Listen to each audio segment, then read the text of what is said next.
నమస్తే, welcome to Andhraprabha. నేను మనస్విని. తమిళనాడు నూతన ముఖ్యమంత్రి విజయ్ మద్యం దుకాణాలపై తీసుకున్న సంచలన నిర్ణయం ఇప్పుడు ఆంధ్రప్రదేశ్లోనూ హాట్ టాపిక్గా మారింది. సీఎం విజయ్ అధికారంలోకి రాగానే స్కూల్స్, కాలేజీలు, టెంపుల్స్, చర్చిలు, మసీదుల వంటి ప్రార్థనా స్థలాలకు 1/2 కిలోమీటర్ దూరంలో ఉన్న సుమారు 717 మద్యం షాపులను 2 వారాలలోగా మూసివేయాలంటూ ఇచ్చిన ఆదేశాలపై సోషల్ మీడియాలో భారీగా ప్రశంసలు వస్తున్నాయి. అయితే ఇదే సమయంలో తిరువూరు ఎమ్మెల్యే కొలికపూడి శ్రీనివాసరావు పెట్టిన ఒక వాట్సాప్ స్టేటస్ ఇప్పుడు ఏపీలో కలకలం రేపుతోంది.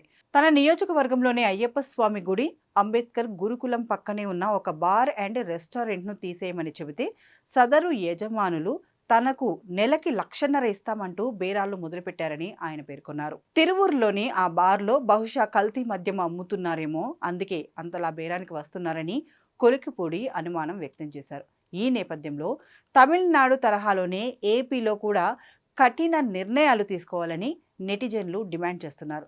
ప్రస్తుతం ఏపీ ప్రభుత్వ నిబంధనల ప్రకారం స్కూల్స్, హాస్పిటల్స్, టెంపుల్స్కు వద్ద మీటర్ల పరిధిలో మద్యం షాపులు ఉండకూడదు.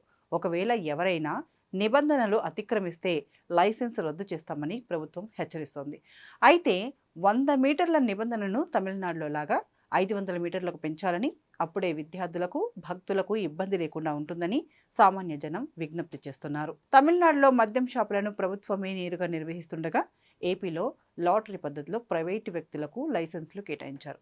ఈ నేపథ్యంలో కొన్ని చోట్ల నిబంధనలకు విరుద్ధంగా జనసాంద్రత ఎక్కువగా ఉన్న ప్రాంతాల్లో మద్యం విక్రయాలు జరుగుతున్నాయని, వాటిపై ప్రభుత్వం వెంటనే చర్యలు తీసుకోవాలని నెటిజన్లు కోరుతున్నారు.